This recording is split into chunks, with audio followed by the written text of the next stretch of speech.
Welcome, friends and family. Elijah Costello here with Elevate Real Estate, and I just want to take a moment to share a little motivation with you today. Something that I was thinking about on the way in today is how important it is to have a growth mindset. I don't know about you, but for me, growing up, that was kind of rough. My mom was, I'm sure she was clinically depressed, and of course, when you're a young kid, you don't really know that. But I can tell you this, that most days I remember hearing, "You're stupid, you're dumb, you're never going to amount to anything, you'll be just like your dad."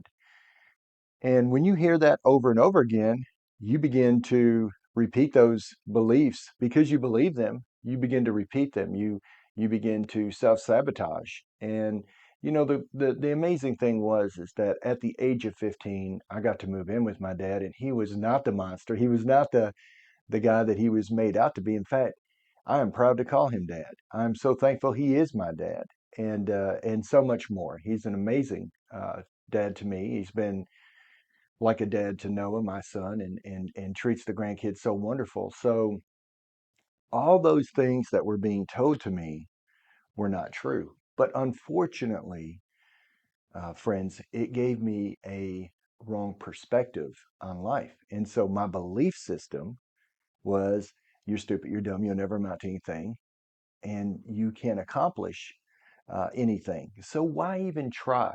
I was pretty self-defeative. Like, I didn't want to set goals. I didn't aspire to be great at sports. I didn't.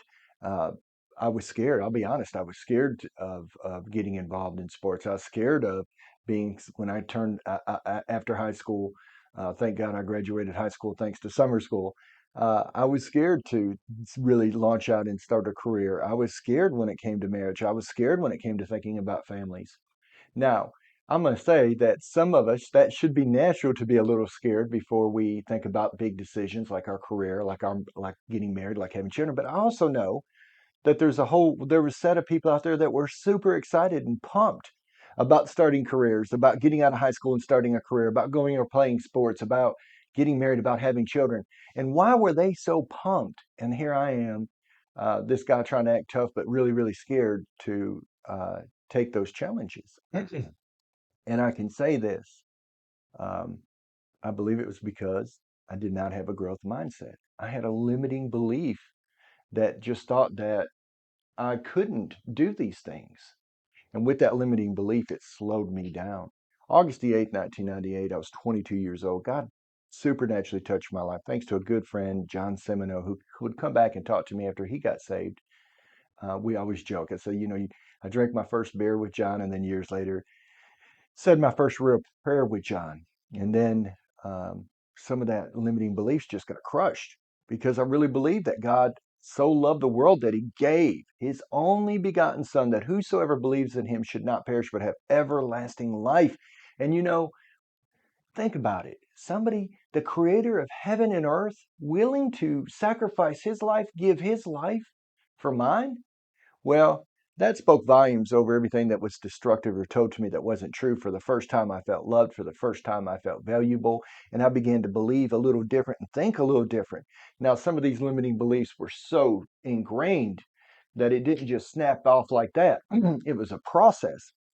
And another amazing thing that happened December 27th of 2009, I married my wife. And yes, I was scared. I was very scared to enter into marriage. But I'm going to tell you what a blessing it was, because God sent me somebody that I was able to get beside day in and day out. That was a major goal setter that didn't have these same limiting beliefs that I had, would set big goals and go after them. And I seen her tackling these goals, and I was like, wow, man, if I'm going to keep up here, I'm going to have to get a little stronger. So I got to quit being so scared to take risks, to take chances, to bet on me, to believe in myself, to believe that God has a plan and a purpose for me that's far greater than just getting by or just being average, or, good enough just ain't good enough when you can go after it in life. And I don't know about you. Maybe you've dealt with some of these limiting beliefs. Maybe you've had times in your life when you were scared and it stopped you. The fear of false evidence appearing real stopped you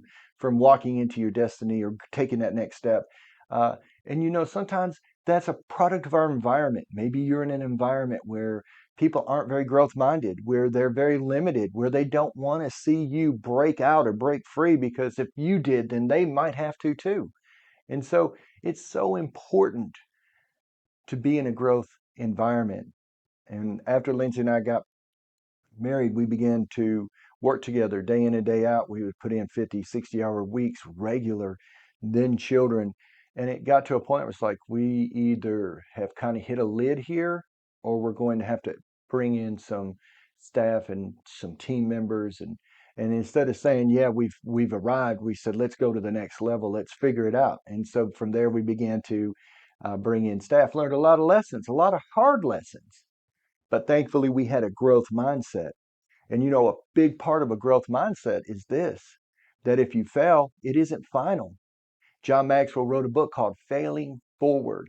How important that is to know how to fail forward, because failing is a part of greatness. Look, you're never going to be great. You're never going to achieve anything of great value if you don't fail a little bit. They asked Einstein, Thomas Edison, they said, man, how many times did you try to create the light bulb? He said 10,000. They said, man, you failed 10,000 times? And he said, no, I just learned 10,000 ways not to do it until you finally got the light bulb to work. And so that's life. Failing is a part of life. And if we can't embrace that, if we have the limiting belief that if we fail, we're no good, we're just confirming what maybe we already believed, then that's going to be a hindrance. But when you can say, I believe that failing is a part of greatness. Did you know that 74% of all real estate agents last year sold two deals or less? And a lot of 46% of them did no deals. So what I'm saying is that, man, you got to fail your way to greatness. If you want to go from 2 to 4, 4 to 8, 8 to 16, 16 to you name it, 25, 40, 50, 70, 100, you want to help 100 people sell or buy real estate. Well, you're going to fail a lot in that process. But in that failing process, you're going to grow a lot. So how do you look at it? Do you look at it like I'm a failure? Or do you look at it like, man, I'm growing, I'm learning, and I'm getting better? And so today I want to encourage you. I want to challenge you. Check your mindset. Are you in a growth mindset? Do you believe that you can do all things through Christ whom strengthens you? Or do you think maybe I've arrived, or this is it, I'll never go no further, this is all I am? Maybe you say I'm a failure, I never will amount to much. But those are not true. Don't check that mindset and change that concept to I can do all things. It just may take me a little longer. I read an article the other day that said 35% of all entrepreneurs, the top entrepreneurs in the world, had some form of dyslexia or ADHD. And so what does that tell me? That tells me that they had to start overcoming at such a young age, that they realized by the time they went to start their career, hey, I can overcome this, I can overcome that. And so struggle is good, failure is good. Start telling yourself that. And that's how you take your life to the next level. And here at Elevate, within our Elevate real estate community, that is our goal, is to have a growth environment, a place that we welcome accountability, we welcome challenges, we welcome growth. We want to grow, we want to get better, not just in selling real estate, but in how we love our spouses, how we treat our children, how we just conduct ourselves from day to day. And a growth environment will help you get better, not just in one area, but in all areas. One of my favorite movies, When the Game Stands Tall. If you get a chance to check this movie out, there's a scene where De La Salle, the most winningest high school football team of all time, they just won another game, and a guy comes to interview him, and it's like, how do you keep winning? How do you keep winning games? The streak, tell us about it. And the guy just kind of keeps walking. The coach does, and then eventually he keeps pestering him. He's like, man, winning games is easy. Teaching people how to go out into the world and be responsible, so that they can carry weight and add value to their communities. That's the hard part. So selling real estate, I'm not going to say it's easy, but it can be coached. You can be trained. If you believe that you can handle a little failure, a little struggle, and get better, you can go on to do about whatever you want in real estate. But just being good at real estate doesn't make you great at life. And in a growth environment, we want to see you well-rounded in all areas. I hope this adds some value to you wherever you're at. I hope that you check that mindset, do a checkup from the neck up, and make sure you've got the right things going in and the right things coming out. I hope you all have a great rest of your week. Thank you.